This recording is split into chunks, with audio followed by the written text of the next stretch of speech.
নিজেরটা, ইমাম আবু হানিফারটা, আব্দুল কাদের জিলানীরটা, ইমাম বুখারীরটা, আবু বকরেরটা, ওমরেরটা। ইসলামে নাই তো এগুলা। এখন আপনি বলছেন ঈদ মিলাদুন নবী অসুবিধা কি, দুরূদ শরীফ অসুবিধা কি, আজানের আগে চালু করলাম। তা আমি বলবো ভাইজান, ফজরের নামাজের সুন্নত কয় রাকাত? বলেন না কয় রাকাত? হাতে সময় থাকতে 4 রাকাত পড়া যায় যাবো, ঠিক না? নবীজি ঈদ করেছেন 2টি। সাহাবায়ে কেরাম রাসূলুল্লাহ সাল্লাল্লাহু আলাইহি ওয়াসাল্লামকে ভালোবাসতেন আমাদের মতো না, আমাদের চেয়ে বেশি। কিন্তু ওনারা কি ঈদে মিলাদুন নবী করছে? না। নবীর জন্মদিবস পালন করেছে। জন্মদিবস পালন করা, মৃত্যু দিবস পালন করা এটা মুসলমানের কাজ না, এটা হিন্দু এবং খ্রিস্টানদের চর্চা। আচ্ছা, আপনারা আপনাদের বাবার জন্মদিন পালন করছেন? নিজের বাবার, মায়েরটা, নিজেরটা, ইমাম আবু হানিফারটা, আব্দুল কাদের জিলানীরটা, ইমাম বুখারীরটা, আবু বকরেরটা, ওমরেরটা। ইসলামে নাই তো এগুলা। অতি আবেগ ভালো নয়। দলিল ভিত্তিক ইসলাম হবে, আবেগ ভিত্তিক নয়। দলিলের নাম ইসলাম, আপনার যুক্তির নাম ইসলাম নয়। আমি হানাফি মাসলাকের ফতোয়াটা শুনেছি, কারণ যেহেতু আমাদের দেশে যারা ঈদ মিলাদুন নবী করে তারা আহলে হাদিসের কয়জন আছে? আমার মনে একজন নেই। আমরা হানাফিদের মাঝে কিছু লোক করে, যদি আমি করি না, আমিও কিন্তু হানাফি। আমি তার বিরুদ্ধে ওয়াজ করি। তাহলে সকল হানাফিরে খারাপ করবি না আর কোনোদিন? হানাফিদের মাঝে আমাদের মতো ভালো লোক আছে, আলহামদুলিল্লাহ। আমার ভাইয়েরা, হানাফি মাযহাবের ফতোয়া হচ্ছে ফরজ নামাজ 4 রাকাত, 3 রাকাত, 2 রাকাত পরে তাহিয়াতু পড়ো, আবদুহু ওয়া রাসূলুহু পর্যন্ত পড়ে উঠে যাও। যদি কোনো ব্যক্তি দুরূদ শরীফ পড়ে তাকে সাহু সিজদা দিতে হবে। আচ্ছা, সাহু সিজদা কি শকে দেয় না জরিমানা? জরিমানা। সাহু সিজদা দেয় এই জাতীয় ক্ষেত্রে নফল না ওয়াজিব? ওয়াজিব তরক করলে সগীরা গুনাহ হয় না? সগীরা না কবিরা? হানাফি মাযহাব বলে ওয়াজিব তরক করা কবিরা গুনাহ। তো আপনি দুরূদ শরীফ পড়লেন, আপনার জরিমানা দিতে হবে, কারণ দুরূদ শরীফটা ভালো জিনিস। আমার বন্ধু, আপনার মন মত ইসলাম চলবে নাকি? কান খুলে শুনুন। মাথা আপনার, টুপি আপনার, মাপ আপনার, শরীর আপনার, জামা আপনার, মাপ আপনার। মাথার মাপে টুপি হবে, গায়ের মাপে জামা হবে। ইসলাম আপনার না, আপনার পীরের না, রাসূলুল্লাহর মাপ ইসলাম হওয়া লাগবে।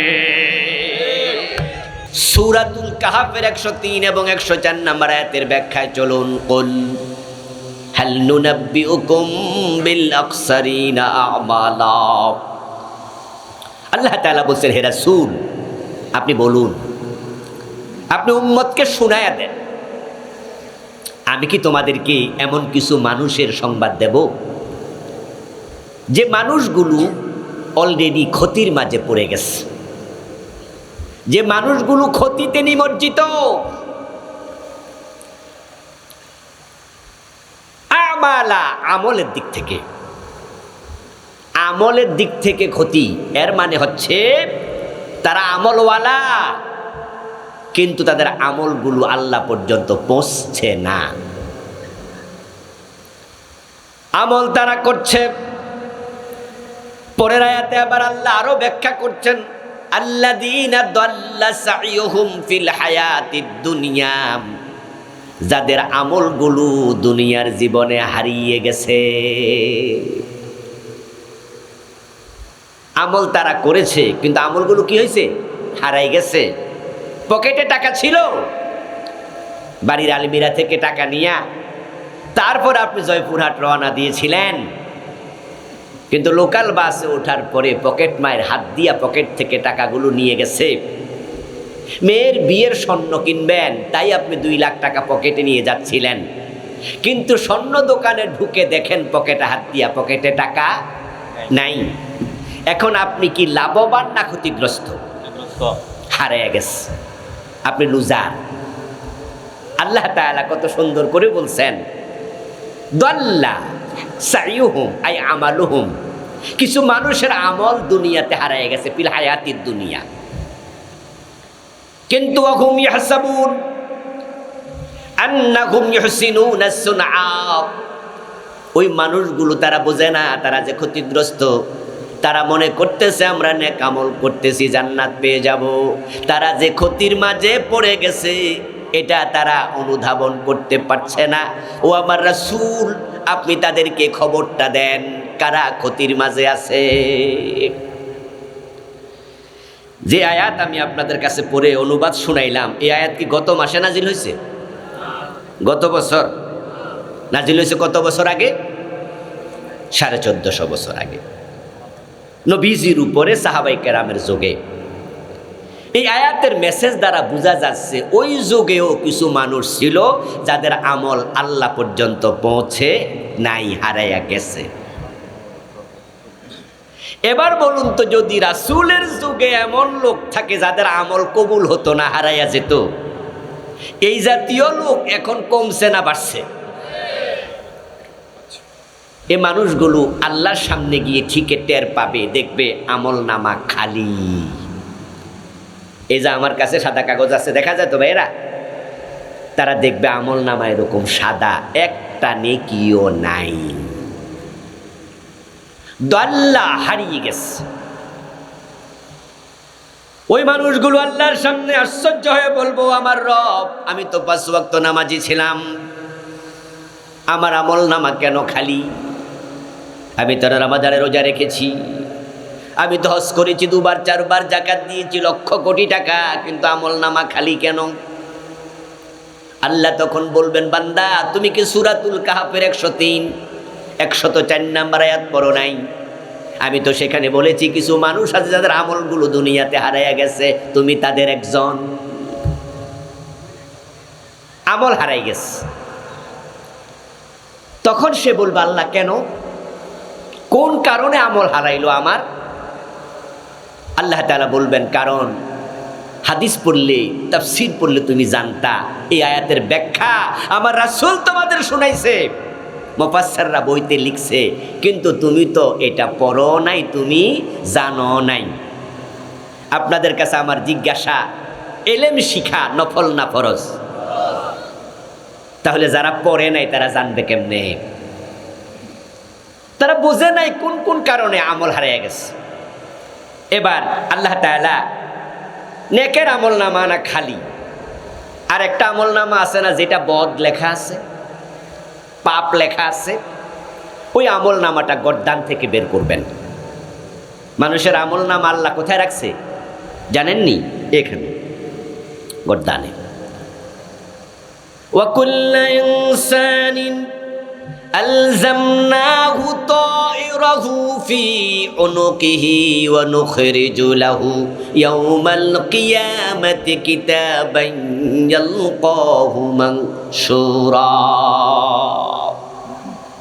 সূরা বনী ইসরাঈল 14 নম্বর আয়াত। আল্লাহ তাআলা বলছে, প্রতিটা মানুষ আমি তার আমল নামার ক্যামেরা রেকর্ডার কিতাব তার গর্দানের ভিতরে রেখেছি। ফি উনুকিহি, উনুকুন মানে কি? গর্দান। ওয়া নুখরিজু লাহু ইয়াওমাল কিয়ামা, এই কিতাবটা, এই আমল নামার রেকর্ডারটা, ক্যামেরাটা আমি কিয়ামতের দিন টেনে তার গর্দান থেকে বের করব, কিতাবান, বই আকার। ইয়ালকাহু মানশুরা, সেটা নিজের সামনে খোলা অবস্থায় পাবে। তারপর আমি বলবো, ইকরা কিতাবাক কাফা বিনাফসিকাল ইয়াউমা আলাইকা হাসিবা। আজকে তোমার আমলনামা তুমি পড়ো, কোনো সাহায্যকারী দরকার নাই, তুমি নিজেরটা পড়ে হিসাব দেওয়ার জন্য তুমি একাই যথেষ্ট। এবার আল্লাহ তাআলা তাকে বদের আমলনামা বের করে দেখাবে, দেখো এই এই পাপ করলে আমলনামায় আমল যোগ হয় না, আমলনামা খালি হয়, একবার আমল হারায়া যায়, কবুল হয় না, তুমি এগুলো করেছ। এমন খারাপ আমল আছে মোট 5টা। 5টি অপরাধ করলে আমল নামায় কোনো আমল থাকে না। কয়টা? সবাই বলুন দয়া করে, কয়টা? এলেম কালাম বাড়িতে নিয়েন, কিছু ওয়াজ কিছু বাড়িতে নিয়েন, কাজে লাগবে। তা আমার সাথে কথা বললে তাহলে কথা মনে থাকবে, কথায় কথাও আসবে, স্মরণও ভালো থাকবে। 5টি অপরাধ করলে আমল নামায় আমল যোগ হয় না। আল্লাহ তাআলা তাকে দেখাবেন, দেখো তুমি এইটা এটা করছো। তখন সে আবার বলবে, আল্লাহ এই কাম করলে যে আমল বাতিল হয়ে যায় আমি তো জানতাম না। ওয়ালাউ আন্না লানা কাররাতান ফানাকুনা মিনাল মুমিনিন, আপনার কাছে আমার দরখাস্ত যে আপনি আমাকে দুনিয়ায় আর একবারের জন্য পাঠান, আমি একজন ভালো মুমিন হয়ে যাব, আমি আল্লাহওয়ালা হয়ে যাব, আমি পরিপূর্ণ মুমিন হয়ে যাব। আমাকে আর একবারের জন্য পাঠান, আমি এই অপরাধগুলো আর করব না। এই কথাটা সে বলবে। এটাও আল্লাহ কোরআনে শোনালেন। আপনাদের কাছে আমার প্রশ্ন, আরেকবার দুনিয়ায় পাঠাবেন তো? কোনো সম্ভাবনা আছে তো? তো সেদিন আপনি টের পাবেন, কিন্তু আপনার কোনো দরখাস্ত আর কবুল হবে না। আল্লাহ তাআলা তখন তাকে বলবেন, ফেরেশতাদেরকে লক্ষ্য করে, খুযুহু ফাগুল্লুহু সুম্মাল জাহিমা সাল্লু সুম্মা ফি সিলসিলাতিন যারউহা ৭০ যিরাআন ফাসলুকু। ও ফেরেশতারা, এই লোকটার ধর, খুযুহু ধরো, ফাগুল্লুহু জাহান্নামে ডান্ডা বেড়ি পড়া, হ্যান্ডকাপ পড়া, পায়ের মাঝে ডান্ডা বেরি পড়া, গলার মাঝে শিকল লাগা। সুম্মাল জাহিমা সাল্লুহু, অতঃপর তাকে জাহান্নামের মাঝখানে ফেলে দে। নাউজুবিল্লাহ পড়েন। তার আমি ৭০ বছর হায়াত দিছি, ৮০ বছর হায়াত দিছি, ৯০ বছর হায়াত দিছি, ৪০ বছর হায়াত দিছি, এত লম্বা টাইম দিছি, তারপরও সে দুনিয়ায় ফরার নাকি টাইম পায় নাই, শিখার টাইম পায় নাই। সে আমার কাছে এখন আবার দরখাস্ত করে, আরেকবারের জন্য পাঠাও। তারে দরখাস্ত কবুল হবে না। সেদিন দরখাস্ত করে লাভ নাই। ফেরেশতারা যখন তাকে ধরে জাহান্নামের ডান্ডা বেরি পড়িয়ে জাহান্নামের মাঝখানে ফেলে দেবে, সে জাহান্নামে কাঁদতে কাঁদতে যাবে এবং জাহান্নামে গিয়ে চিৎকার দিতে থাকবে। আল্লাহ তাআলাকে বলবে, ও আল্লাহ, রব্বানা আখরিজ মিনহা ফাইন উদনা ফাইন্না যালিমুন। এটা কোরআনের আয়াত। আরে আখিরাত কেমন হবে, কবর কেমন হবে, হাসর কেমন হবে, মিজানের অবস্থা কেমন হবে, জান্নাত কেমন হবে, জাহান্নাম কেমন হবে, কবরে প্রশ্ন কয়টা হবে, উত্তর কি হবে, সব আলোচনা কোরআন হাদিসে আছে কিনা, কোনটা গোপন নাকি না প্রকাশ্য। এরপরও যদি আমরা প্রস্তুতি না নেই, আল্লাহর কোনো দোষ নাই। দুনিয়ার পরীক্ষায় প্রশ্ন গোপন থাকে, পরীক্ষার্থী হলে গিয়ে প্রশ্ন দেখতে পায়, তাই সে কিছু কিছু প্রশ্ন তার চোখের সামনে পড়ে। পরীক্ষার প্রশ্নপত্রে আছে যে প্রশ্নগুলো আনকমন। এই শব্দটা শোনেন নাই? ইন্না লিল্লাহ, কথা কয় না কেন রে? প্রশ্ন আনকমন, এই শব্দটা শোনেন নাই? এর মানে কি? মানে সে যা পড়ে গেছিল তা আসে নাই, মানে এই প্রশ্ন এর কমনই পড়ে নাই। কিন্তু হাসরের ময়দানে কি কি প্রশ্ন হবে, কিভাবে ওজন হবে, কিভাবে আল্লাহ আসবেন, কিভাবে প্রশ্ন করবেন, হাসরের মাঠের অবস্থা কি, কবরে মান রাব্বুকা ওয়া মা দীনুকা, এই প্রশ্নগুলো গোপন না ওপেন? তো আনকমন কিছু আসেনি না। উত্তর যদি না জানেন, আপনার মতো খারাপ ছাত্র আর নাই। ঠিক না ভাই? প্রশ্ন তো ওপেন, প্রশ্ন তো গোপন না। আল্লাহ বলছে, সে বলবে, রব্বানা আখরিজনা মিনহা, ও আমার রব, এ জাহান্নাম থেকে আমাকে বের করে নাও, আমার সহ্য হচ্ছে না। প্রথম দরখাস্ত, দুনিয়া একবার পাঠাও। আল্লাহ বলবে না। এবার জাহান্নামে যায় বলবে, জাহান্নাম থেকে বের করো। ফাইন উদনা ফাইন্না যালিমুন। আমি দুনিয়ায় যেতে চাই আল্লাহ, জাহান্নাম থেকে আমার বের করে দুনিয়ায় পাঠাও। আমি ওয়াদা দিচ্ছি, দুনিয়ায় গিয়ে আগের মতো অপরাধ করব না, যে 5টা অপরাধ করলে আমল কবুল হয় না, আমি এর দ্বারে কাছে যাব না। ফাইন উদনা, যদি এই অপরাধগুলো আমি আবার করি, ফাইন্না যালিমুন, তাহলে আমি জালেম, আমার যা মনে তা শাস্তি দিও, তবে আপাতত আমার একটু বের করো। এ চিৎকার দিয়া কোনো লাভ আছে নাকি? মরার পর কাইন্দা লাভ নাই। আস তাহলে যত কান্দা, কখন কাঁদা উচিত? মরার আগে আগে। আজকে আজকে আল্লাহর সামনে গিয়ে টের পাইয়া লাভ নাই, টের আজকে পাওয়া দরকার। কোন অপরাধে আমল কবুল হয় না আমি বলবো, শুনবেন তো ইনশাআল্লাহ? হ্যাঁ, নিজেকে খুঁজবেন। আল কাইয়িসু মান দানা নাফসা ওয়া আমিলা লিমা বাদাল মাউত। নবীজি বলছে, সেই তো চালাক সচেতন যে নিজের দোষ খোঁজে, আত্মসমালোচনা করে। আমরা নিজের দোষ বেশি খুঁজি না মানুষের দোষ খুঁজি? হ্যাঁ। এই কি করতেছ? শব্দ হোক আর যা হোক, আমি গেম অস্থির হয়ে যাচ্ছি তো ভাই, আমার দিকে ফিরে আসো। বক্তা বাঁচলে না বক্তৃতা, ঠিক না ভাই? কয় জি বাঁচলে জামাই, পোলা বাঁচলে কামাই। বক্তা আগে বাঁচন লাগবে, যেই গরম, সুবহানাল্লাহ। চলে তো নাকি? চলে, থাক ভাই, ডিস্টার্ব করো না। কি জানি বলছিলাম? আল্লাহর কাছে বলবে, আল্লাহ আমাকে পাঠাও। তাফসীরে আসছে 40 বছর একাধারে কেঁদে কেঁদে এই দরখাস্তটাই করবে, রব্বানা আখরিজনা মিনহা ফাইন উদনা ফাইন্না যালিমুন। আল্লাহ তাআলা 40 বছরে তার সাথে একটা কথাও বলবেন না, হ্যাঁও বলবে না, নাও বলবে না। 40 বছর যাওয়ার পর আল্লাহ তাআলা এবার বলবেন, কালাক সাউফিহা ওয়ালা তুকাল্লিমুন।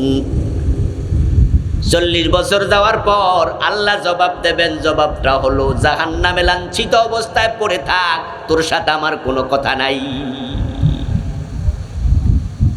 তুই আমার সাথে কথাই বলবি না, তোর সাথে কোনো কথাই নাই। অথচ যদি আমরা দুনিয়াতে একটু টের পাই যে আমরা আসলে অপরাধী, আর আমরা আমাদের চোখ থেকে আল্লাহর কাছে কেঁদে এক ফোঁটা পানি বের করতে পারি, আল্লাহ শুধু গুনাহই মাফ করেন না, মুমিনের চোখের পানির বদৌলতে আল্লাহ জাহান্নাম হারাম বানায়া দেয়, জাহান্নাম হারাম বানায়া দেয়।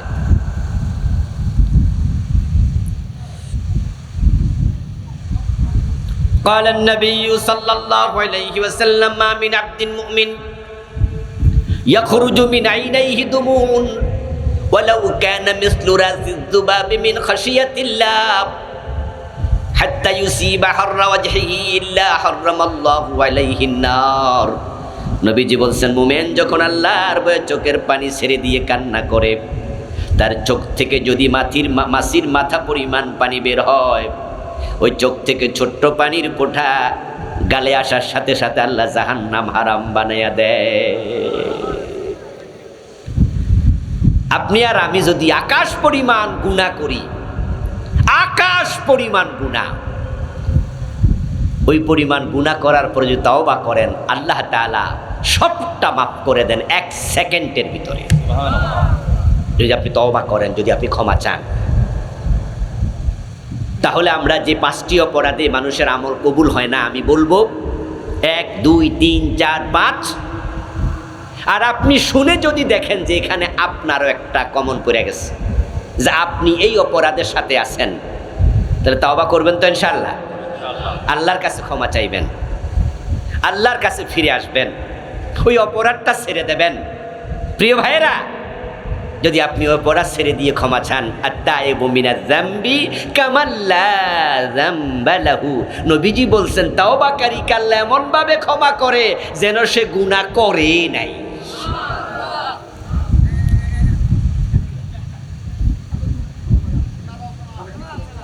এই শুনতে পাচ্ছেন না, বক্সের সাউন্ড। তাহলে পেন এখানে আনতে হবে, এদিকে দিতে হবে। হ্যাঁ, দেরি করো না। জি,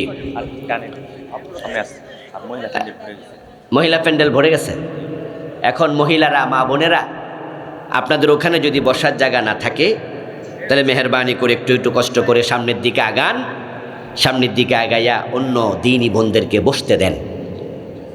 মাশাআল্লাহ, তাহলে বোঝা গেল পুরুষের চেয়ে মহিলারা আগাইয়া আছে। এটা ভালো লক্ষণ, এটা ভালো লক্ষণ। বাংলাদেশে যে ইসলামের উত্থান হতে যাচ্ছে, এটা আমরা 4টা ইউনিভার্সিটির নির্বাচনের মাধ্যমে টের পাইছি। ডাকসু, জাকসু, রাকসু, শুনছেন তো? ওখানে বাংলাদেশে এবার ইসলামের পক্ষে মেয়েরাই সবচেয়ে বেশি ভোট দিচ্ছে। মেয়ে হলগুলাতে এবার ইসলামের পক্ষে ভোট বেশি আসছে, এটা ভালো লক্ষণ। আজকের মাহফিলও পুরুষের প্যান্ডেলও ভরছে আলহামদুলিল্লাহ। তবে এখানে এখনো কিছু জায়গা ফাঁকা আছে, মাঝে মাঝে বসা যাবে, কিন্তু মা বোনদের প্যান্ডেল নাকি আরো বেশি বসছে। আল্লাহ আমাদের এই বোনদেরকে, মাদেরকে হযরত ফাতেমার মতো ঈমান আমলওয়ালা বানায়া দাও, বলেন আমিন। আমার বন্ধুগণ, শুন, বলছিলাম 5টি অপরাধে আল্লাহ তাআলা আমলগুলো কবুল করেন না, তার মাঝে 3টি অপরাধে ঈমান আমল দুটি চলে যায়, আর 2টি অপরাধে ঈমান থাকে আমল চলে যায়। মোট অপরাধ হলো 5টা। 3টার কারণে ঈমানও শেষ, আমলও শেষ। আমও নাই, সালা শুদ্ধা নাই। এই হলো প্রথম 3টা। ঈমানও শেষ, আমলও শেষ।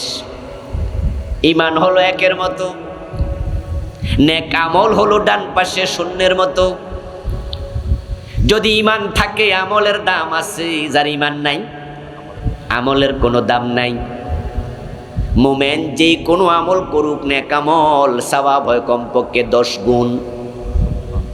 মান জাআ বিল হাসানাতি ফালাহু আশরু আমসালিহা, এটা কোরআনের ঘোষণা। আল্লাহ বলে, আমার যে মোমেন বান্দা নেক আমল করলো, তার আমল নামায় কমপক্ষে 10 গুণ লিখে দেয়া হবে। ঈমান হলো 1 তুল্য, নেক আমল 0 তুল্য। এবার আপনারা একটু জবাব দিন, 1-এর ডানে একটা 0 দিলে কত? 10, 2টা 100, 3টা দিলে, 1000, এবার দিতে থাকেন, আমল বাড়তে থাকবে। কিন্তু 1 যদি মুছে দেন, 0-এর দাম কত? 0। সাথে সাথে শেষ। দুনিয়ায় মানুষ এমন কিছু বদ আমল করে, অপরাধ করে, যে অপরাধের কারণে মানুষের ঈমানটাই শেষ হয়ে যায়। এমন অপরাধ হলো 3টা। ওই অপরাধ করলে ঈমান যখন শেষ, আমলও সাথে সাথেই শেষ। আর শেষে বলবো আরো 2টা অপরাধ আছে, যে অপরাধগুলোর কারণে ঈমান যায় না, তবে আমল কবুল হওয়া আপাতত বন্ধ। মাঝে মাঝে দেখবেন সরকারি কিছু অফিসার আসে বিভিন্ন স্কুল কলেজে অডিট করার জন্য। আমরা যারা মাদ্রাসায় পড়াই, আমিও একটা এমপিওভুক্ত মাদ্রাসার মুহাদ্দিস, আপনারাও এখানে অনেক শিক্ষক আছেন। আমাদের প্রতিষ্ঠানে মাঝে মাঝে মিনিস্ট্রি অডিট হয়। এই অডিট যখন ঘোষণা হয়, তখন প্রিন্সিপাল সাহেবের ঘুম হারাম হয়ে যায়। শিক্ষকদেরকে নিয়ে মিটিংয়ে বসে, বলে যে ভাই তাড়াতাড়ি আসেন, এই অডিটটা এতটা জঘন্য, এই অডিটের রিপোর্ট যদি খারাপ হয় তাহলে বেতন বন্ধ হয়, মাদ্রাসার মঞ্জুরি চলে যায় স্কুলের, এবং কিছু কিছু অপরাধে প্রিন্সিপালের জেলও হতে পারে। অডিটটা খুব জটিল। প্রিন্সিপালের জেল হয় নাই, জরিমানা হয় নাই, তবে মাদ্রাসার কিছু মেজর প্রবলেমের কারণে, স্কুলের কিছু মেজর প্রবলেমের কারণে রিপোর্ট করছে তার এমপিও বন্ধ, 3 মাসের জন্য, 2 মাসের জন্য বেতন অফ। যারা শিক্ষিত মানুষ আছেন জানেন, তারা বলুন তো, বেতন অফ এই কথার অর্থ কি মাদ্রাসাও বন্ধ? শিক্ষকরা বাড়িতে ঘুমাই রয়েছে, চাকরি চলমান, কিন্তু বেতন বন্ধ। আবার যখন তারা যথাযথ জবাব দিতে পারবে, ওই রিপোর্টটা উইথড্র করবে, তখন বেতনটা আবার চালু হবে। শেষ 2টা অপরাধ আছে, যে 2টা অপরাধ করলে আমল চলমান আছে, কিন্তু আমল কবুল হওয়া বন্ধ, ঈমানটা যাবে না। তো আমল যদি কবুল না হয়, আমল কইরা লাভটা কি? হাসরের ময়দানে গিয়ে দেখবে লোকটা নামাজি ছিল, কিন্তু নামাজ নাই, রোজা হজ যাকাত কিছু আমল নামায় নাই। আল্লাহ তাআলার কাছে বলবে, আল্লাহ কেন? আল্লাহ বলবে, প্রথম অপরাধ কুফর, তোমার আমল নামায় কুফর ছিল। দ্বিতীয় অপরাধ শিরিক, তুমি শিরিক করেছিলে। তৃতীয় অপরাধের নাম নেফাক ইতিকাদি, তুমি এটা করেছিলে। এই 3টা করলে, কুফর করলে ঈমান শেষ, শিরিক করলে ঈমান শেষ, নেফাক ইতিকাদি করলে ঈমান শেষ। যার ঈমান নাই তার আমলও নাই। 4 নাম্বার হলো হারাম খাইলে আমল কবুল হওয়া বন্ধ। 5 নাম্বার হলো বেদাতের সাথে জড়িত হলেও আমল কবুল হওয়া বন্ধ। 5 ওয়াক্ত নামাজ পড়ে, আবার দরবারে যাইয়া পীরের পায়ে সেজদা দেয়, এমন লোক বাংলাদেশে আছে কিনা? জুমার নামাজও পড়ে, আবার পীরের পায়ে সেজদাও মারে, মাজারে সেজদা দেয়। যারা অন্য মানুষের পায়ে সিজদা দেয় ওই লোকটার ঈমান আছে না গেছে? মাজারে সিজদা দেয়া শিরিক। সিজদার মালিক শুধু কে? এখন যারা পীরের পায়ে সিজদা দেয় তারা মুমিন না মুশরিক? এখন শিরিক করলে সাথে সাথে ঈমান শেষ। কুফরি করছে মানুষ। যারা কাফের তারাও ভালো আমল করে, যারা মুশরিক তারাও ভালো আমল করে। যেমন কাদিয়ানি কাফের। কাদিয়ানি তাদের ব্যাপারে আলেমদের ফতুয়া কি তারা মুমিন না কাফের? তাদের মাঝে নামাজি নাই,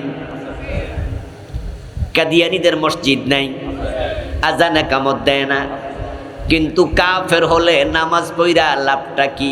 কুফরি করার সাথে সাথে ঈমান শেষ। আপনাদের পাশের বাজারে হিন্দু দোকানদার যদি থাকে, হিন্দু দোকানদারের দোকানে যদি কোনো ভিক্ষুক যায়, সে কি ভিক্ষা দেয় না? 10 টাকা ভিক্ষা দিল, আমল নামায় সওয়াব যোগ হয়েছে কয়টা? তো ভিক্ষা দিলে না সওয়াব হয়? এর সওয়াব কই?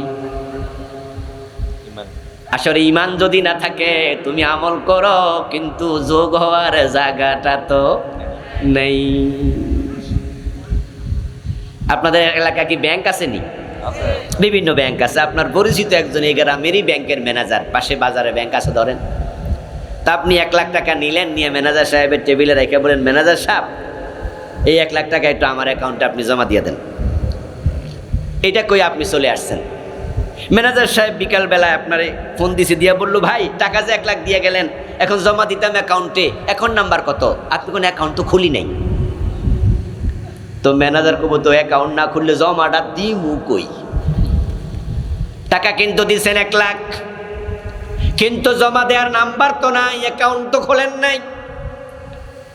যারা হিন্দু, বৌদ্ধ, ইহুদি, খ্রিস্টান, ঈমান নামক অ্যাকাউন্ট নাই, আর ঈমান হলো 1, আমল হলো 0। যদি 1 না থাকে, 0 বসায়া কোনো লাভ নেই। মাদার তেরেসার নাম শুনছেন? ভালো মানুষ ছিলেন ব্যক্তিগত জীবনে, খ্রিস্টান ছিলেন,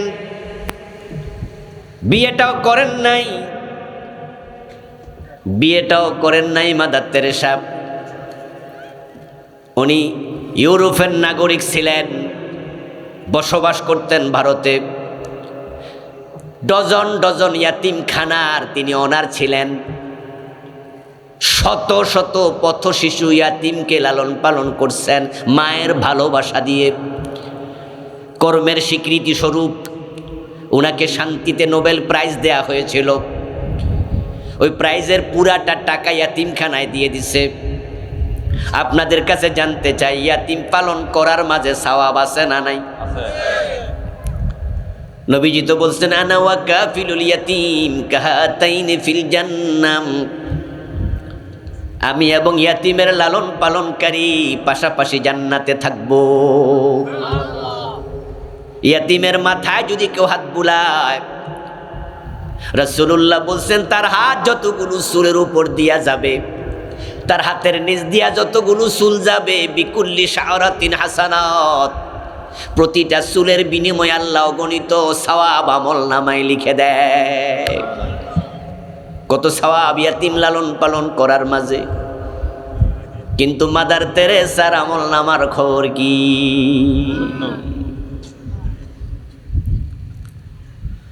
وقالت النصارى المسيح ابن الله।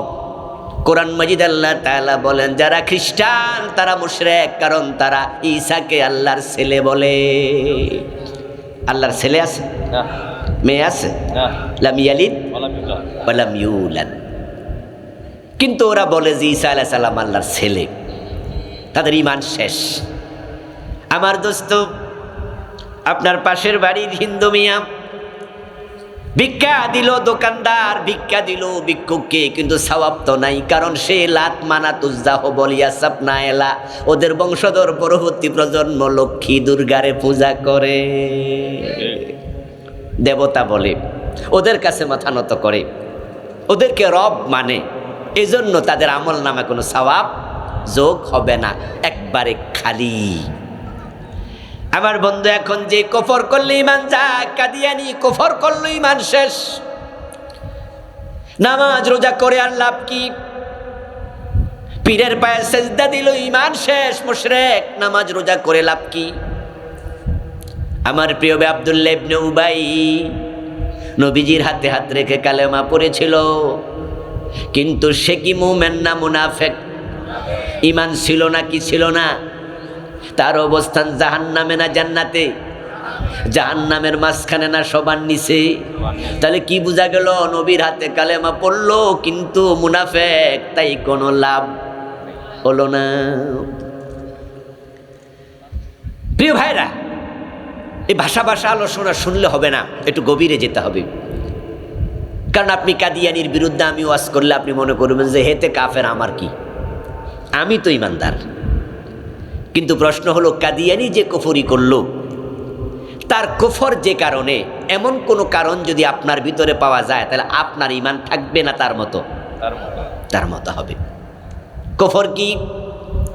যেটা কাদিয়ানি করলো সেটা কি জিনিস? কুফর হলো দিদ্দুল ঈমান, ঈমানের বিপরীত। আল কুফরু নাকিদুল ঈমান, কুফর হলো ঈমান ধ্বংসকারী। এখন ঈমান কি? ঈমান না বুঝলে কুফর বুঝবেন কেমনে? ঈমান হলো তাসদীকুন নবী সাল্লাল্লাহু আলাইহি ওয়াসাল্লাম বিমা জা বিহি মিন ইনদিল্লাহ। নবী মুহাম্মদ সাল্লাল্লাহু আলাইহি ওয়াসাল্লাম আল্লাহর পক্ষ থেকে যে ওহী নিয়ে আসছে, কিতাব নিয়ে আসছে, এটার উপরে পরিপূর্ণ বিশ্বাস করার নাম হলো ঈমান। এর সাথে সামান্য উল্টাপাল্টা করার নাম হলো কুফর। এই কোরআনে যা আছে, বিসমিল্লাহর বা থেকে মিনাল জিন্নাতি ওয়ান নাসের সিন পর্যন্ত, এই সবটাকে একসাথে বিশ্বাস করার নাম হলো ঈমান। যদি এর ভিতরে যা আছে কেউ একটাও স্বীকার করে, তার ঈমান শেষ। অঙ্কের মতো 10 লাইনের অঙ্ক, 9 লাইন ঠিক লিখছেন, 1 লাইন ভুল, 10-এর মাঝে কত পাবেন? তো বাকি 9টা যে ঠিক হয়েছিল, কয় লাভ নাই, এটা অঙ্কের নিয়ম। যে লেখে নাই সে জিরো, যে 10 লাইনে 9 লাইন ঠিক লেখছে, 1 লাইন ভুল লেখছে, সেও জিরো। যে 5 লাইন ঠিক লেখছে, 5 লাইন ভুল লেখছে, সেও জিরো। নাম্বার পেতে হলে একটা ভুলও করা যাবে না। এখন কাদিয়ানিরা নামাজ মানে, রোজা মানে, হজ মানে, যাকাত মানে, কিন্তু নবী মুহাম্মদকে শেষ নবী মানে না, তাই তাদের ঈমানটা শেষ। এত বড় বেলুন দীর্ঘক্ষণ লাগাইয়া হাওয়া ঢুকাইছেন, গ্যাস ঢুকাইছেন। এখন এই বেলুনটা ছিদ্র 5টা করলে যে কথা, একটা করলে সে কথা। কাদিয়ানি কুফরি করলো, প্রিয় নবীকে শেষ নবী মানল না। অথচ আল্লাহ তাআলা 1450 বছর আগে কোরআনে বলছেন, মা কানা মুহাম্মাদুন আবা আহাদিম মির রিজালিকুম ওয়ালাকির রাসূলুল্লাহি ওয়া খাতামান নাবিয়্যিন। আমার নবী মুহাম্মদ শেষ নবী। 1835 সনে ভারতের পাঞ্জাবে একটা লোক হঠাৎ করে ভারতের কাদিয়ান নামক এলাকায় একটা মানুষের জন্ম হলো। সে যৌবনকালে সেই হঠাৎ করে দাস ঘোষণা করলো সে নাকি আল্লাহর নবী। এটার নাম ছিল গোলাম আহমদ, এলাকার নাম কাদিয়ান। যেই মাত্র লোকটা নিজেকে আল্লাহর নবী দাবি করলো, 1400 বছর আগে নাজিল হওয়া কোরআনের ওই অংশের সাথে সংঘর্ষ লাগাইয়া দিল। কোরআনে আছে মুহাম্মদ শেষ নবী, এই শব্দ দ্বারা বোঝা যায় আর নতুন কোন নবী আসার সুযোগ নাই। তো সে কয় নবী, তাই আলেমরা বলল তুমি কাফের। কিছু লোক তাকে নবী মেনেও নিল, কিছু লোক তাকে নবী মেনেও নিল। কারণ বাংলাদেশ এমন এক জায়গা, আমাদের উপমহাদেশ বিশেষ করে শিরকের আড্ডাখানা। এখানে ল্যাংডা ফিরেরও মুরিদ পাওয়া যায়, ঠিক না? আশ্চর্য এক দেশ, আরো বিশাল আলহামদুলিল্লাহ, এত শিরিক ফিরিক নাই। এই আমাদের ইন্ডিয়া, পাকিস্তান, বাংলাদেশ, ইরাকের কিছু অঞ্চল, ইরানের কিছু অঞ্চল, এখানে ল্যাংডা ফিরও আছে, যার গায়ে কাফরই নাই, হেও নাকি বিশ্বাস। এবং এই জাতীয় ল্যাংটা লোক মারা গেলে মাজার বানায়, এমন কিছু মাজার বাংলাদেশে আছে, লেখা আছে ল্যাংটা ফিরের তাকিয়া, ল্যাংটা ফিরের মাজার। আহারে মুসলমান, যেখানে সেখানে ইমান হারাচ্ছে। আমি আশ্চর্য। ওই গোলাম আহমদ কাদিয়ান 1835 জন্ম নিল। আজ থেকে 250 বছরের কম বেশি আগে সে হঠাৎ নিজেকে নবী দাবি করলো, আর লোকেরা নবী মানল কিছু লোক। ওলামাদের ফতুয়া যারাই তাকে নবী মনে করে সবগুলো কি কাফের। এখন প্রশ্ন হলো, কাদিয়ানীরা যে নামাজ পূজা করে, তারা যে লা ইলাহা ইল্লাল্লাহ কালেমা পড়ে, ওই কালেমার কি হবে? কাদিয়ানীদের মসজিদের মুয়াজ্জিন আযান দেয় আশহাদু আল্লা ইলাহা ইল্লাল্লাহ আশহাদু আন্না মুহাম্মাদার রাসূলুল্লাহ। এখন এই কালেমা আযান দেওয়ার পরও আমাদের ফতুয়া সে কাফের। কারণ তুমি কালেমা যতই পড়ো, কোরআনের কোনো বিধান অস্বীকার করলে কালেমার কোনো মূল্য আর নেই। কাদিয়ানী কাফের হয়ে গেল। আপনাদের কাছে আমার জিজ্ঞাসা, তারা আল্লাহর কয়টা আইনের সাথে দ্বন্দ্ব করছে? জোরে বলেন না, কয়টা? ইবলিস শয়তান, সে মুমিন না কাফের? আবা ওয়াস্তাকবারা ওয়া কানা মিনাল কাফিরিন। ইবলিসকে আল্লাহ নিজে কাফের ঘোষণা করলেন। এবার বলুন তো, যারা জানেন ইবলিস আল্লাহর কয়টা আইন মানে নাই? একটা। কয়টা? আদমরে সেজদা করো, সে কি কইছিল? না। আবা অস্বীকারী, ওয়াস্তাকবারা অহংকার করছে, ওয়া কানা মিনাল কাফিরিন, কাফের হয়ে গেছে। কাদিয়ানী একটা মানলো না, তারা কাফের। ইবলিস আল্লাহর একটা আইন মানলো না, সেও কাফের। এখন চোর ধরে হাত কাটো, এমন আইন কোরআনে আছে কিনা? 54 বছরে কয়দিন কাটছেন? জেনা করলে 100 বেত লাগাতে হবে, সূরা নূরে আছে না নাই? বাংলাদেশে জেনা বেবিচার নাই, 100 বেত লাগাইছে কোন আদালত? মদ পান করলে 80 বেত লাগাতে হবে, এমন আদেশ হাদিসে আছে না নাই?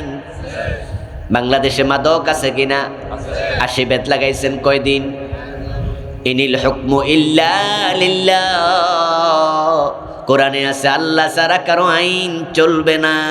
আর একাতে আছে লাহুল খালকু ওয়াল আমর, সাবধান, সৃষ্টি যার, আইন চলবে শুধুই তার। কথাটা আমার না আল্লাহর। তাহলে জোরে জোরে বলুন তো, সৃষ্টিকার, আইন চলবে কার? 54 বছরে আল্লাহর আইন চলছে বাংলাদেশে, না মানুষের আইন? তো শয়তান মানে নাই আল্লাহর কয়টা আইন? একটা। বাংলাদেশের লোকে মানে না কয়টা? তো ফতুয়া শুধু ওই দিকে যাইব বুঝি। না।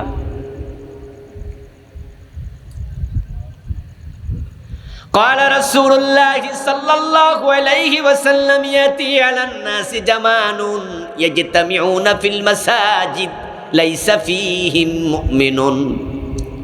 নবীজি 1450 বছর আগে বলছেন, এমন এক জামানা আসবে যেই জামানার মানুষগুলো মসজিদে জামাতের সাথে নামাজ পড়বে, কিন্তু তাদের মাঝে একটারও ঈমান থাকবে না।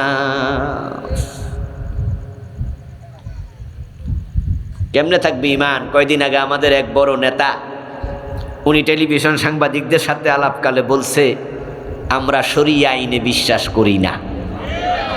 বলছেনি? জয়পুরহাটের ভাইয়েরা শুনছেন নি আপনারা? আচ্ছা, শরিয়া আইন না মানলে ঈমান থাকে না। তো কি কইল? এটা কি কইল?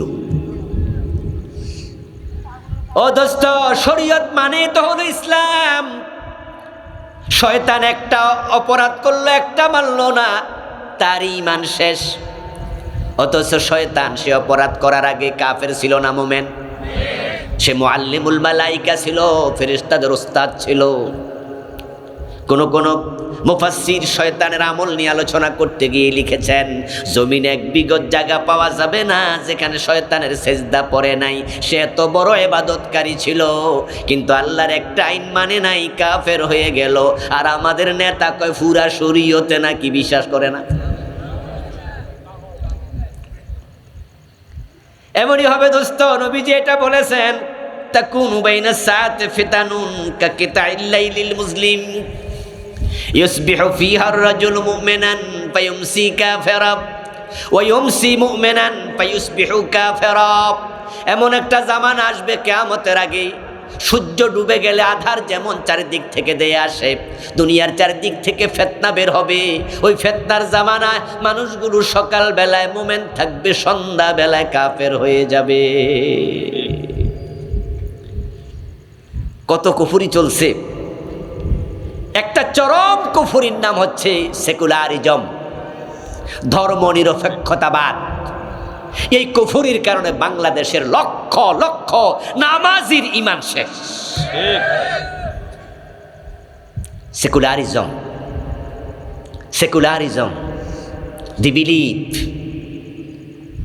religion should not be involved with any ordinary and social activities of a country. Secularism একটা বিশ্বাসের নাম, যে বিশ্বাসের সূত্র হচ্ছে ধর্ম রাষ্ট্রের কোনো ব্যাপারে নাক গলাবে না। নাউজুবিল্লাহ পড়বেন না ভাইরা আমার। Religion should not be involved. কুফর নিয়ে আমি বই লিখেছি, আমার লেখা মোট 8টা বই আছে আলহামদুলিল্লাহ। তার মাঝে একটার নাম ঈমান, কুফর ও নিফাক। সেকুলারিজম নিয়ে আমি বইতে লিখেছি। বাংলাদেশে চলমান 56টা কুফর লিখেছি ছোট ছোট করে। আপনি চেনেন না, আপনি জানেন না, কিন্তু আপনি করছেন। না বুঝে বিষ খাইলে সমস্যা আছে কিনা? আছে। যে যাই না খায় হেও মরে, যে না বুঝা খায় সেও মরে। এটাই বিষের নিয়ম, খাইলে মরবা। এই যে বিদ্যুতে হাত দিলে মানুষ শক খায়, কেউ যদি এটা না বুঝে হাত দেয় তার কিছু হবে না, রেজাল্ট সমান। সেকুলারিজম ইজ দ্য বিলিভ, এটা বিশ্বাসের নাম। দিস ইজ ফেইথ, যে ধর্ম ধর্মের জায়গায় থাকবে, মসজিদে থাকবে, শুধু মাদ্রাসায় থাকবে। Should not be involved any ordinary and social activities. সামাজিক কোনো কাজে ধর্ম নাক গলাবে না, অন্য কোনো কাজে ধর্ম চলবে না। ধর্ম মসজিদের ভিতরে থাকবে। অথচ আল্লাহর কোরআন আমাদেরকে বলেছে উদখুলু ফিস সিলমি কাফা, মুসলিম থাকবে যেখানে, ইসলাম থাকবে সেখানে।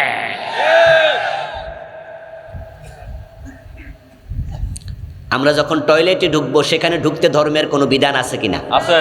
কোন পা দিয়ে ঢুকি? বাম পা দিয়ে। নির্দিষ্ট দোয়া আছে কিনা? আছে। আমরা যখন মসজিদে যাই মন মতো ঢুকি না ডান পা দেই? ডান পা দিয়ে। ঢুকতে দোয়া আছে কিনা? আছে। ঘুমানোর সময় দোয়া আছে? ঘুমানোর নিয়ম আছে, খাওয়ার নিয়ম আছে, থুতু ফেলার নিয়ম আছে, বিবাহ শাদীর নিয়ম আছে, ব্যবসার নিয়ম আছে, অর্থনীতির নিয়ম আছে, রাজনীতির নিয়ম আছে। কোনটা নাই ইসলামে? Islam is the complete code of life.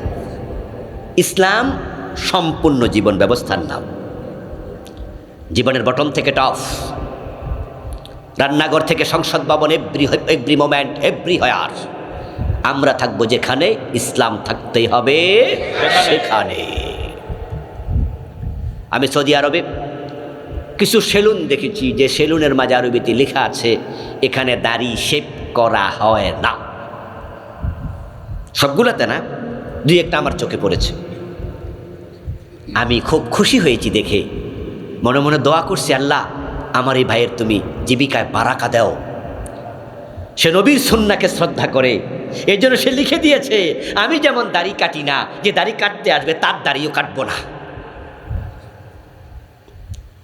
সে ব্যবসা গিয়ে ইসলাম বলে নাই।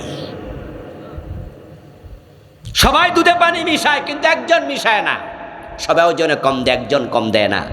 আপনি সব জায়গায় খারাপ মানুষ পাবেন, তবে 2-4 জন ভালো মানুষ এখনো আছে। থাকাতে আসমান জমিনটা এখনো টিকে আছে। তবে ভালো মানুষের সংখ্যা একটু কমে গেছে। কে কোথায় যে আপনি দেখা দরকার নাই, কিন্তু আপনাকে সিদ্ধান্ত নিতে হবে জান্নাতের পথে কেউ না যাক, আমি একা হলেও যাব, আমি থামবো না। এই জন্য আল্লাহ তাআলা কোরআনে বলছে ফাস্তাবিকুল খায়রাত, তোমরা কল্যাণের পথে, জান্নাতের পথে প্রতিযোগিতা করো, মুসাবাকা করো। প্রতিযোগিতা শব্দটা কি চমৎকার! প্রতিযোগিতা করে দৌড়াও। সাধারণ দৌড় আর প্রতিযোগিতার দৌড় কিন্তু একরকম হয় না। সাধারণ দৌড় তো সকালবেলা আমাদের যাদের ডায়াবেটিক আছে আমরাও কিছু দৌড়াদৌড়ি করি না, কিন্তু আমরা কার আগে কে যাবো এই চিন্তা থাকে না। আমার চিন্তা থাকে যে আমি একটু ঘামটাম বাইর করে দৌড়াইয়া মরাইয়া 15 মিনিট গড়ির দিকে চাইছে 20 মিনিট দৌড়াম, কিন্তু ওই যে আমার পাশ দিয়ে একজন দৌড় মারছে আমি হের আগে যাবো, এই চিন্তা থাকে। না। কিন্তু যারা প্রতিযোগিতা করে চিন্তা হলে আমি 1 নম্বরে যাব। আল্লাহ এই শব্দটাই বলেছে, ফাস্তাবিকুল খায়রাত। মসজিদ 1000 দিচ্ছেন, আমি 15,000 দেবো, ঠিক না? আমার বউ তাহাজ্জুদ পরে 6 রাকাত, রাতে 10 রাকাত, আমি 8 রাকাত, আমি 12 রাকাত পড়ব। সেই আমি বীজের রোজা রাখা, আমি সোমবার বৃহস্পতিবারও রাখবো। প্রতিযোগিতা করো। ছোটকালে আমরা স্কুলে মাদ্রাসায় যখন পড়ছি, ডিসেম্বর মাসে জানুয়ারি মাসে কিছু খেলাধুলা হয় না? জানুয়ারি মাসে খেলাধুলা হয়, তো সেখানে দৌড় প্রতিযোগিতা হতো। প্রাইমারিতে যখন পড়ছি, তো আমাদের যিনি গেম টিচার ছিলেন, দৌড় প্রতিযোগিতায় উনি বাঁশি ব্যবহার করতেন, ফু ফু করে। তো 5 জন দৌড় মারছে, বিশাল দৌড়, 100 মিটার 200 মিটার দৌড়।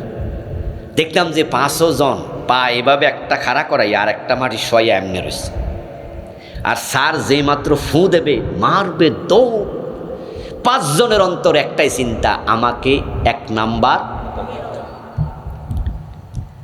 জান্নাতের ব্যাপারে কই চিন্তা রাখো, কে জান্নাতে গেল আর না গেল, আমাকে আল্লাহর জান্নাতে যেতেই হবে। এখন যখন স্যার ফু দিল তার বাঁশির মাঝে, তখন 5 জন দৌড় মারল। একটু যাওয়ার পর একজন কাইত হইয়া পড়ে গেল। বলুন তো বাকি 4 জন তার সাথে দাঁড়াইয়া যাবে না, তারা দৌড়াবে? একটু পরে আরেকজন পড়ে গেল, বাকি 3 জন থামবে না, দৌড়াবে? একটু পরে আরেকজন থেমে গেল, বাকি 2 জন থামবে না, দৌড়াবে? একটু পর যদি আরেকজনও পড়ে যায়, ওই একজন কি থেমে যাবে? সে বলবে কে থামলো আর কে গেল এটা আমার দেখার বিষয় না, বরং যারা দৌড়ায় তারা পিছনেও ফিরে তাকায় না। আমাকে একা হলেও যেতে হবে। আপনারা শিক্ষিত মানুষ, আপনারা জানেন যে বাঘের গতির চেয়েও হরিণের গতি বেশি, জানেন তো এটা? হ্যাঁ, একটা সবল বাঘ একটা সবল হরিণ একসাথে দৌড় দিলে হরিণ আগে চলে যাবে, তার গতি বেশি। এরপরও কিন্তু বাঘের হাতে হরিণ ধরা পড়ে। এর কারণ হিসাবে যেটা পাওয়া যায় সেটা হচ্ছে সে দৌড়াই আবার পিছের দিকে চায়। এই যে সে পিছের দিকে তাকালো, এই চান্সে বাঘের গতি আবার আর তাকে হার মানাইয়া দেয়।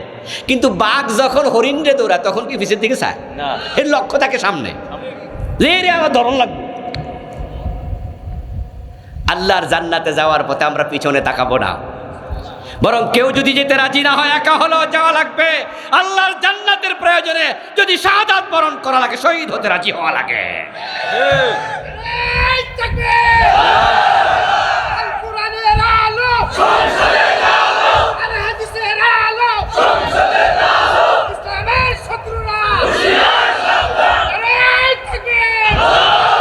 আমার প্রিয় ভাইরা, এখন আল্লাহ তাআলা বললেন যে ইনিল হুকমু ইল্লা লিল্লাহ, আমি ছাড়া কারো হুকুম চলবে না। আলা লাহুল খালকু ওয়াল আমর, সাবধান, সৃষ্টি যার, আইন চলবে শুধু তার। আমরা 54 বছর বাংলাদেশ, আল্লাহর আইনে কয়দিন চালাইছি? একদিনও চালাইলাম না। দেশে মুসলমান নাই 92% নাকি, শুধু বাড়তাছে। আগে ছিল 90%, প্রথম ছিল নাকি 85%, তারপরে আস্তে আস্তে বাড়তে বাড়তে আগে ছিল 90। এই যে গতবার আদমশুমারি হলো না, এটাতে নাকি 2% আরও বাড়ছে। আমি হাদিসের সাথে মিলাইলে দেখেছি মিলে না। হাদিসে আসছে কিয়ামত যত ঘনাবে ঈমানদার তত কমবে, কমতে কমতে একটা সময় আসবে জমিনে একজন মুমিনও আর থাকবে না। তখন আল্লাহ একবারে এক আসার মাইরা কিয়ামত বানাবে। এবং সহিহ মুসলিমের হাদিস, ক্বালা রাসূলুল্লাহ সাল্লাল্লাহু আলাইহি ওয়াসাল্লাম, লা তাকুমুস সাআতু ওয়ালা আহাদিন ইয়াকুলু আল্লাহ আল্লাহ, আল্লাহ আল্লাহ বলার মতো যদি একজনও জমিনে থাকে কিয়ামত হবে না। এবার আপনারা বলুন তো, কিয়ামত কি হবে না হবে না? হবে। তাহলে হাদিস দ্বারা বোঝা যায় যখন কিয়ামত হবে ঈমানদার আর সব মরে যাবে। তো এখন প্রতিদিন তো ঈমানদার কমতে কমতে না একবারে কমবে, কিন্তু বাংলাদেশে প্রতি বছর বাড়তাছে। কি খুশি, সুবহানাল্লাহ কইলিস। দোস্ত শোনেন, যখন দেশটা স্বাধীন হয় 1971 সনে, তখন মানুষ ছিল 7.5 কোটি বাংলাদেশে, নাকি? তার মাঝে ধরেন 50,000 হিন্দু, বৌদ্ধ, খ্রিস্টান, তাহলে 7 কোটি মুসলমান। এখন 2025, এখন মানুষ হয়ে গেছে প্রায় 20 কোটি। তার মাঝে 2 কোটি যদি হিন্দু, বৌদ্ধ, খ্রিস্টান বাদ দেন, তাহলে 18 কোটি মুসলমান। তাহলে মুসলমান কি কমছে না বাড়ছে? আচ্ছা, 2030 কি সংখ্যা এটাই থাকবে না আরো বাড়বো? তো আমরা যেভাবে বাড়তাছি, একজন মোমেন থাকলেও কেয়ামত হবে না, তাহলে বাংলাদেশের ঠেলায় তো কেয়ামত বন্ধ। কি তাহলে দুনিয়া মস্ত বড়, খাও দাও ফুর্তি করবে, এখানে চলে আসে। আসলে কি তাই এত মুসলমান বাড়তেছে? আরে ভাই, এগুলো ভোটার লিস্টের মুসলমান। আমি তো বলে থাকি এটা আদমশুমারির মুসলমান, ভোটার লিস্টের মুসলমান। এই যে আমার হাতে কাগজ, এখানে যদি আমি কলম দিয়ে লিখি পোয়াকার বা নরসিকান্নি, কি হবে? উচ্চারণ করেন না, কাগজটা ভিজবে না। যদি লিখি সরাইয়া গরু সুগার গুদন্তন্ন, উচ্চারণ কি হবে? কাগজটা পুড়বে না। কারণ হলো বাস্তবে পানিও নাই, আগুনও নাই, লিখায় আছে বাস্তবে নাই। যদি বাস্তবে পানি থাকতো কাগজটা ভিজে যেত, বাস্তবে আগুন হতো কাগজটা পুড়ে যেত।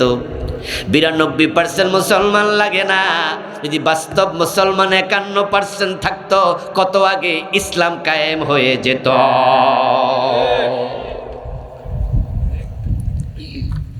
ভোটার লিস্টে মুসলমান দিয়া কোনো লাভ নাই, কাজীর গরুর মতো কেতাবে আছে, গোয়ালে নাই। হাশরের ময়দান আল্লাহ তাআলা যাদের ঈমান নাই তাদেরকে আল্লাহর জান্নাতে ঢুকতে দেবেন না। এজন্য তিনি জান্নাতে যাওয়ার আগে ঘোষণা করবেন, ফাদখুলি ফি ইবাদি ওয়াদখুলি জান্নাতি। আগে আমার গোলামের কাতারে দাঁড়াও, তারপরে জান্নাতে যাও। গোলামের কাতারে দাঁড়ানোর পরে এবার আল্লাহ তাআলা বলবেন জান্নাতে ঢোকো। জান্নাত হাশরের মাঠে নেই, এটা আছে হাশরের মাঠের বাহিরে। ওয়া উজলিফাতিল জান্নাতু লিল মুত্তাকিনা গায়রা বাঈদ, অনতি দূরে। ওটাতে যাওয়ার জন্য আল্লাহ একটা ব্রিজ দেবে, ওই ব্রিজটাকে বাংলাদেশে বলা হয় ফুলসিরাত। হাদিসে আছে সিরাত ইদরাবুস সিরাতু বাইনা যহরানাই জাহান্নাম। এটা জাহান্নামের পিঠের উপরে দেয়া হবে। এটা হবে চুলের চেয়ে চিকন, আদাক্কু মিনাশ শারা ওয়া হাদ্দু মিনাস সাইফি, তরবারির চেয়ে ধারালো। জাহান্নামের আগুন হলো নিকষ কালো, ওই কালো আগুনের উপরে চিকন চুলের চেয়ে আরো পাতলা ব্রিজ দেখা যাবে না। দেখতে হলে ঈমানের নূর লাগবে, যার ঈমান নাই সে দেখতেই পাবে না, তখন সে জাহান্নামে পড়ে যাবে। কুফর যার আছে, শিরক যার আছে, নিফাক যার আছে, তার জন্য জাহান্নাম, জান্নাত কপালে নাই। ধর্মনিরপেক্ষতাবাদ কুফরি, কারণ সেখানে বলা আছে আপনি হবেন মাঝামাঝি, আপনি মাঝামাঝি ধর্ম মাননি। কয় মানি, তো সব জায়গায় মানবা কয় না, শুধু মসজিদে আর মাদ্রাসায় ধর্মের ব্যাপারে থাকবেন নিরপেক্ষ, অথচ ধর্মের ব্যাপারে নিরপেক্ষ থাকার কোনো সুযোগ নাই। হয়তো পক্ষে না হয় বিপক্ষে। আল্লাহর বক্তব্য ক্লিয়ার, লাকুম দীনুকুম ওয়ালিয়া দীন। তোমার ধর্ম তোমার, আমার ধর্ম আমার, মাঝখানে কোনো সুযোগ আর নাই। আপনারা ধর্মের পক্ষে না বিপক্ষে? পক্ষে। পক্ষে না বিপক্ষে? তো নিরপেক্ষ শব্দের অর্থ কি? উভয়, হ্যাঁ, মানে মাঝখানে আছে, নিরপেক্ষ। খেলা হচ্ছে ফুটবল খেলা, ক্রিকেট খেলা, কত ম্যাচ হয়, আন্তর্জাতিক ম্যাচ হয়, দেখবেন যে গ্রামের চা দোকানে পর্যন্ত হই হুল্লোড় পড়ে যায়।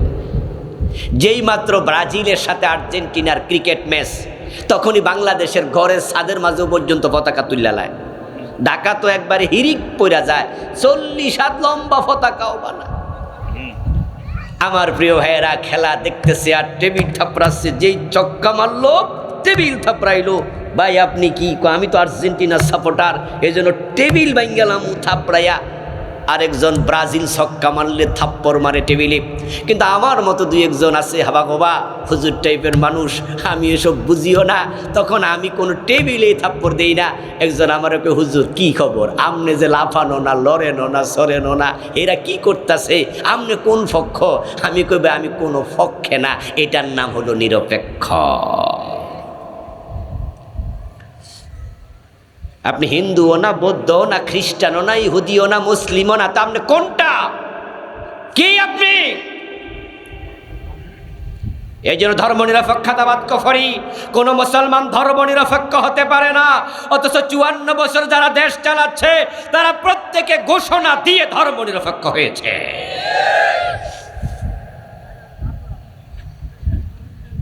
আল্লাহর আইনে দেশ চলবে, সমাজ চলবে, কোরআন দিয়ে রাষ্ট্র চলবে।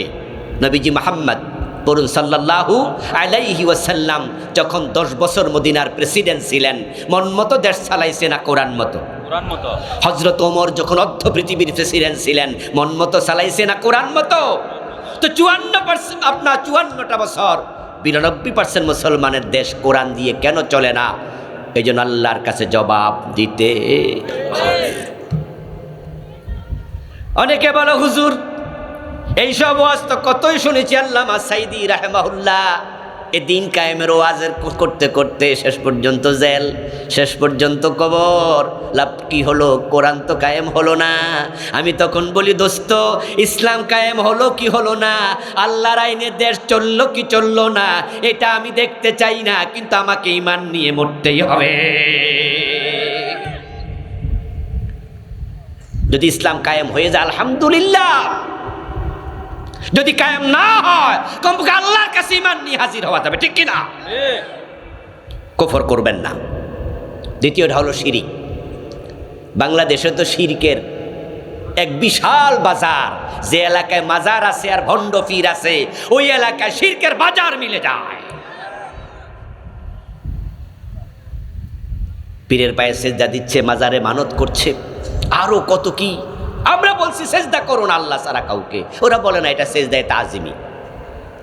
আস্তাগফিরুল্লাহ আল-আযীম। ইসলামে সেজদায়ে তাজিমি বলতে কোনো সেজদা নাই। তোমার পীর তোমাকে ভুল বুঝাচ্ছে ভাই, তুমি ঈমান হারা হয়েছে।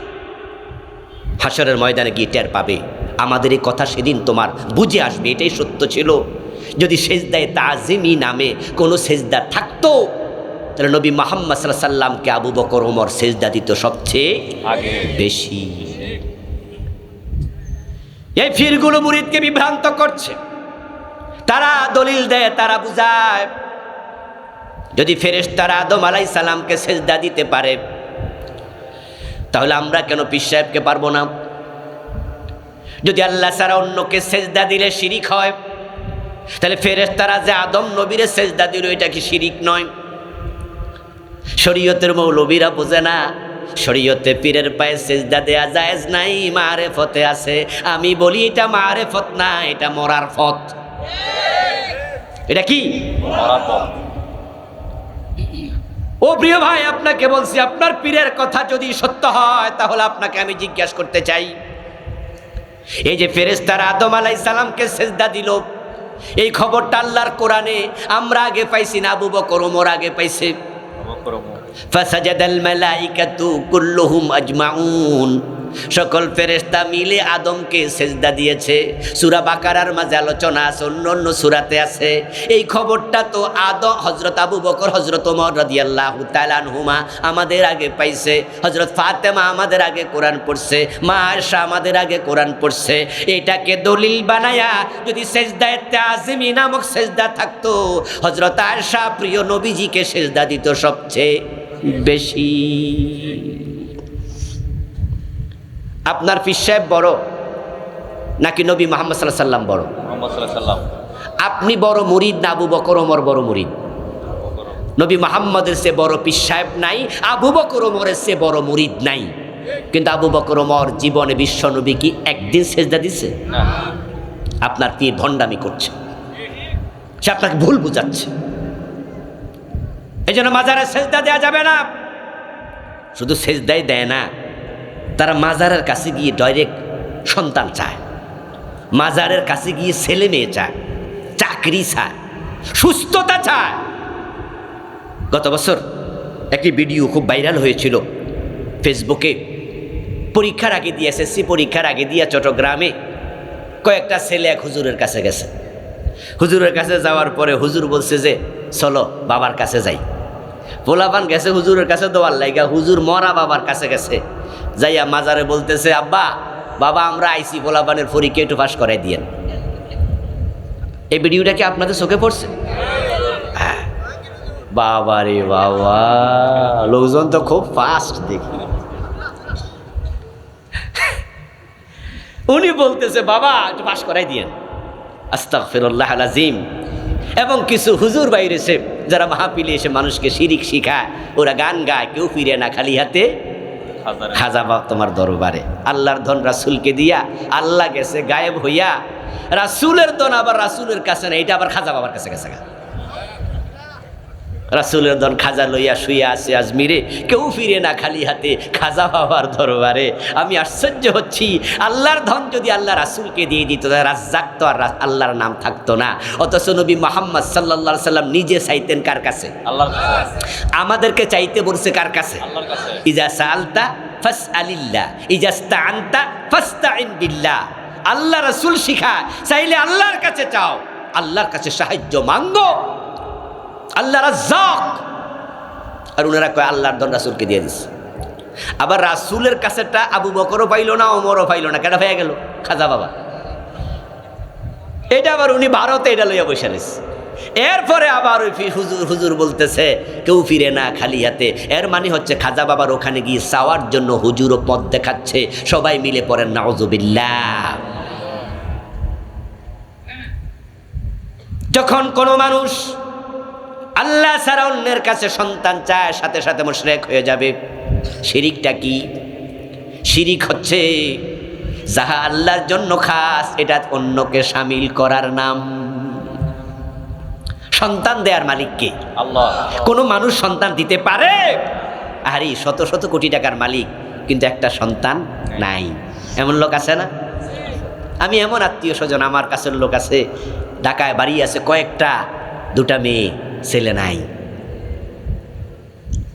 আরে টাকা খাওয়ার লোকও নাই। যদি এরকম ফিরের কাছে গেলে সন্তান পাওয়া যায়, তো ওই বেটা তো ফির সাপ কিনা লাইত। আরে মানুষ যখন মরে যায়, মরে যাওয়ার পরে দেখবেন যত বড় ওলি হোক, যত বড় আলেম হোক, উনি শটান শুয়ে আছে, দেখবেন যাবেন পীর সাহেব দেখতে, আলেম দেখতে, যার মাজার দিয়া পরে আপনি চাচ্ছেন যে হুজুর কিছু দেন, আপনি তাকে নিজ চোখে দেখে আসবেন। রুহু যখন বেরিয়ে গেছে, নড়াচড়ার ক্ষমতাও তার আর নাই। গায়ের জামাটাও নিজে খুলতে পারে না, এটা মানুষে খুলে দেয়। নিজের গোসল নিজে করতে পারে না, মানুষে গোসল দেয়। নিজের কবরে নিজে নামতে পারে না, মানুষে কবরে শোয়া দেয়। আর এই বেড়ার কাছে আপনি বলতেছেন আমার একটা ছেলে দেন। আশ্চর্য মানুষ তো। আর ফির আপনার ছেলে দিলে আপনি বাপ হইবেন কেমনে? কি মুসিবতের কথা কোন? ফিসেব তো মানুষ নাকি? তামনের ভোর ফেডে বেড়া ছেলে দিব কেমনে? কোরআনে আল্লাহ বলেন ইয়াহাবু লিমান ইয়াশাউ ইনাসাও ওয়া ইয়াহাবু লিমান ইয়াশাউ যুকুরা আও ইউযাব্বিযুহুম যুকরানা ওয়া ইনাসা ওয়া ইয়াজআলু মান ইয়াশাউ ওয়াকিমা। আল্লাহ তাআলা বলেন তিনি যাকে চান ছেলে দেন, তিনি যাকে চান মেয়ে দেন, তিনি যাকে চান ছেলেও দেন মেয়েও দেন, তিনি যাকে চান একটাও দেন না। এই তিনি কে? আল্লাহ। চাইতে হবে কার কাছে? কিছুদিন পরে নির্বাচন আসতেছে, দেখবেন যে নির্বাচনের সময় আমাদের কত নেতা এসে মুশরিক হয়। মাইক হাতে নিয়ে আপনাদেরকে বলবে ভাইরা আমারে আপনারা ভোট দিবেন, আপনারা এমপি বানাবেন, আপনারাই তো সকল ক্ষমতার উৎস। জনগণ সকল ক্ষমতার উৎস, এমন একটি শিরকি স্লোগান এদেশে আছে না নাই? জঘন্য স্লোগান, জঘন্য স্লোগান। বলে কি? বলে কি? সকল ক্ষমতার মালিক কে? আল্লাহ। আন্নাল কুওয়াতা লিল্লাহি জামিআ কুলিল্লাহুম্মা মালিকাল মুলকি তুতিল মুলকা মান তাশা। জনগণ চাইলে ক্ষমতা দিতে পারে না, জনগণ চাইলে ক্ষমতায় রাখতেও পারে না। ক্ষমতা দেয় কে? আল্লাহ। আবার উল্টায়া দেয় কে? আল্লাহ। ফেরাউনরে পানিতে ডুবাইছে কে? আল্লাহ। শেখ হাসিনাকে বাংলাদেশ থেকে তাড়াইছে কে? নিশ্চয়ই আল্লাহ। নিশ্চয়ই আল্লাহ। এই দেশের একটা পিয়ন থেকে, চৌকিদার থেকে রাষ্ট্রপ্রধান, সেনাবাহিনীর প্রধান, পুলিশ বাহিনীর প্রধান, বিজিবি প্রধান, সব ছিল উনার দলের লোক। এই জেনারেল ওয়াকার উনার আত্মীয়। একটা পুলিশ কনস্টেবলের চাকরি হতো না অন্য দল করলে, সবাই ছিল তার। এবং উনারা এতটা আত্মবিশ্বাসী ছিলেন যে উনারা ঘোষণা করছেন ভিশন 2041, 2041। আর জেনারেল ওয়াকা যায় কয়, ম্যাডাম 41 আন না, 45 মিনিটও নেয়, তাড়াতাড়ি পলান। ঠিক বলে নাই যে পলান, আউট, তাড়াতাড়ি জানগা। উনি কয় না, আমি থাকবো। কয় তাহলে আপনাকে আমি সেফটি দিতে পারবো না। থাকতে পারলো না। দুপুরবেলা রান্না করা খাবার পর্যন্ত খাওয়ার টাইম পায় নাই। আল্লাহ বুঝাই দিছে, আমি যখন কাউকে চুবাতে চাই, ডুবাতে চাই, সরাতে চাই, দুনিয়ার কেউ তাকে বাঁচাতে পারে না। ফেরাউন পানিতে ডুবছে, কোরআনে আলোচনা আছে কিনা? আছে। আল্লাহ এগুলো কেন করছে? কান সুখের জন্য? ইতিহাস শেখানোর জন্য? নো, ইব্রতের জন্য, শিক্ষার জন্য। ফেরাউন যখন পানিতে ডুবে, সে ঘুমেছিল না সজাগ ছিল? একা ছিল না সাথে সৈন্য ছিল? পদত্যাগ করছিল না ক্ষমতা ছিল? আল্লাহ কি বুঝাই দিল? ক্ষমতায় রাইখা, সজাগ রাইখা, সৈন্যবাহিনী সহ একসাথে পানিতে চুবাইছি। আমি আল্লাহ বুঝাই দিলাম, আমি যারে ধরি বাঁচানোর ক্ষমতা কারো থাকে না। 14 গোষ্ঠী সহ আন্ডা বাচ্চা শেষ করে দিই। তাহলে এখন থেকে জনগণ সকল ক্ষমতার উৎসে স্লোগান দেয়া যাবে। যারা দিয়েছেন, যারা এতদিন পর্যন্ত দিয়েছেন, তাওবা করেন। আপনাদের এইটাই শুরুতে বলছি, যার যেটা পড়ে যাবে সে তাওবা করবেন। আমার বন্ধু, অসুস্থতা থেকে বাঁচার জন্য মানুষ যায় বিভিন্ন রকমের ফকিরের কাছে, যাইয়া সেখানে বিভিন্ন কড়ি গলার দেয়, হাতের মাঝে আংটি দেয়। শিরিক। তোমার আংটি তোমাকে সুস্থতা দিতে পারে না, সুস্থতার মালিককে। ওয়াইদা মারিতু ফাহুয়া ইয়াশফিনি রব্বি ইন্নী মাসসানিয়া দুর ওয়া আনতা আরহামুর রাহিমিন। নবীজি ওষুধ খেয়েছেন, এটা ওসিলা, কিন্তু নবীজি গলার মাঝে তাবিজ পরে নাই। মান আল্লাকা তামিমাতান ফাকাদ আশরাকা।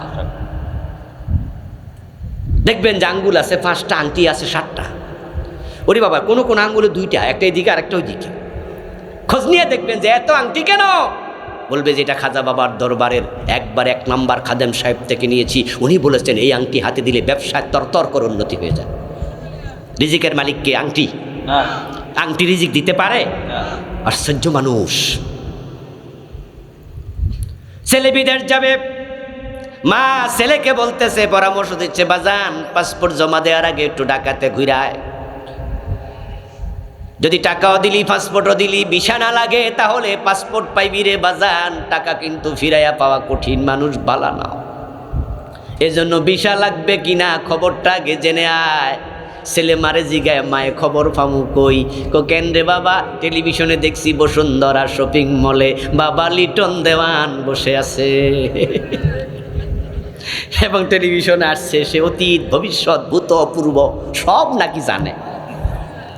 ভবিষ্যৎ জানার জন্য গণকের কাছে যায় এমন কিছু লোক আছে কিনা? শিরক। ভবিষ্যতের এলেম মাত্র কার কাছে আছে? গায়েবের মালিক কে? 1 সেকেন্ড পরে কি হবে দুনিয়ার কেউ জানে না। পৃথিবীর কিছু দেশ আছে যারা অনেক ক্ষমতাধর, কিন্তু ওদের দেশে ভূমিকম্প হইয়া কত লাখ লাখ মানুষ মরে যায়। 1 সেকেন্ড আগেও কি ভূমিকম্পের খবর কেউ টের পায়? তো এই গণকগুলা যায় কই? হেঁটে ফিরানো দরকার না দুইটা? যে দেশে এত বড় ক্ষতি হইব আমরা কইলি না কেন? যে মালয়েশিয়ার বিশার খবর জানোস লাগবো কিনা, তো এইটা জানোস না কেন? যে বসুন্ধরা শপিং মলে বাবা লিটন দেয়ান বসে আছে, ওখানে 2-3 বার আগুন লাগছে মার্কেটে, হে নিজেরটাই জানে। আর পাবলিকের কাছে টাকা দিয়া যায় যে স্যার আমার ভিসা লাগবে কিনা। ব্যাককল কারে কল? বাংলাদেশের কিছু কিছু পত্রিকা দেখবেন যে সপ্তাহে বা 15 দিনে একবার রাশিফল বের হয়। কি পত্রিকা দেখছেন নি? আধা পৃষ্ঠা রাশিফল। কন্যা রাশি, কর্কট রাশি, কুম্ভ রাশি, বৃশ্চিক রাশি, মেষ রাশি, তুলা রাশি পাইলে তো খবরে আছে। এবং সেখানে দেখবেন যে রাশিফল প্রকাশিত হয়েছে, নিচে 5 লাইন লেখা আছে যে যার তুলা রাশি আগামী সপ্তাহ ভালো যাইবে, বিবাহ করিলে সুন্দরী বউ মিলবে, ব্যবসায় তার উন্নতি ঘটবে। এখন সে তুলা রাশিওয়ালা মুস্কি মুস্কি হাসে আর কয় যাক আগামী সপ্তাহ শুধু আমার। অথচ আগামী 1 মিনিট পরে কি হবে একমাত্র আল্লাহ জানে, কেউ জানে না। আল্লাহর জন্য যাহা খাস এটা অন্যের কাছে আছে বিশ্বাস করার নাম শিরক। হাতের রেখা দেখায়, হাতের রেখা, হ্যাঁ দেখা না এমনি দৈরা, হাতের রেখা দৈরা কয় ভাইজান আগামী সপ্তাহে বিপদ আছে। আল্লামা সাইদি রহমতুল্লাহ আলাই উনাকে এক মাহফিলে বলতে শুনেছিলাম, যদি বাড়িতে কোনো ঠাকুর আসে, গণক আসে, হাতের রেখা দেখে আপনাকে বলে আগামী মাসে বিপদ আছে, সাথে সাথে কষাইয়া থাপ্পড় মেরে দেবেন। রেগে গেলে বলবেন স্যার আমার আগামী মাসের বিপদ টের পাইলেন, সকালবেলা থাপ্পড় খাবেন এটা টের পান নাই। তো এই বাড়িতে আসলেন কেন যেখানে বিপদ আছে? এই জাতীয় ভণ্ডামি চলছে কিনা? শিরক জানবেন, এই বইটা লিখেছি শিরিক নিয়ে। এ বইতে বাংলাদেশে চলমান 29টা শিরিক লিখেছি, ছোট্ট বই। আমার ড্রাইভারের কাছে আমার 8টা বই আছে, পড়বেন, পড়াবেন, জানবেন, জানাবেন। খতিব সাহেবদেরকে অনুরোধ করবে বইগুলো পড়ে পড়ে জুমায় খুতবা দেবেন, মানুষকে শিখাবেন। কারণ না জানার কারণে অনেক মানুষ শিরকে লিপ্ত হয়ে থাকে, ঠিক না? জানাতে হবে। 3য় নাম্বারটা বলেছি, সেটা হচ্ছে নেফাক। জানবেন নেফাক সম্পর্কে। 4 নাম্বার বলেছি বেদাত। বাংলাদেশে বেদাত আছে কিনা? হাই রে বাবা বেদাত, যেখানে ভণ্ড ফির আছে ওখানে বেদাতের বাজার মিলছে। আমলের মাঝে শুধু বাড়াইছে, শুধু বাড়াইছে, শুধু বাড়াইছে। নবীজি ঈদ করেছেন 2টি, ঈদ নতুন করে এখন বাইরে হচ্ছে ঈদে মিলাদুন্নবী। ভালো ভালো, শুনতে খুব ভালো। আমার রাসূলের জন্ম, একটু খুশি হব, অসুবিধা কি ভাই আমার? শুনতে মনে হয় যেন কথাটা তো বেঠিক নয়, কাজটা তো ভালোই। রাসূল ঈদ করেছেন ঈদুল আযহা, ঈদুল ফিতর। এখন উনারা আরেকটা ঈদ করছে ঈদে মিলাদুন্নবী, এবং স্লোগানও দিচ্ছে সকল ঈদের সেরা ঈদ। আমরা কিছু মৌলবী আছি, আমরা বলি যে না না এটা বেদাত, এটা করা যাবে না। তখন তারা বলে দেখছো রাসূলকে ভালোবাসে না। কি বিপদে আছি কোনছে? আমার দোস্ত, আপনি যাহা ভালো বললেন সেটাই যদি ভালো হয় তাহলে আমার কিছু প্রশ্নের জবাব আপনি দিন। এই যে রাসূলুল্লাহ আযান শিখাইলেন হযরত বেলালকে, হযরত আবু মাহজুরা রাদিয়াল্লাহু তাআলা আনহুকে। নবীজির 2জন মুয়াজ্জিন হযরত বেলাল, হযরত আবু মাহজুরা, 2জনকে আযান শিখাইলেন। শুরু হবে আল্লাহু আকবার, কিন্তু আমাদের কিছু ভাইয়েরা আযানের আগে দুরূদ শরীফ চালু করে দিছে। কিছু কিছু এলাকায় দেখা যায়। তো আমরা যখন বলি আযানের আগে দুরূদ শরীফ নাই, কয় এই হুজুর দুরূদও পছন্দ করে না। কি বিপদে পড়ছি!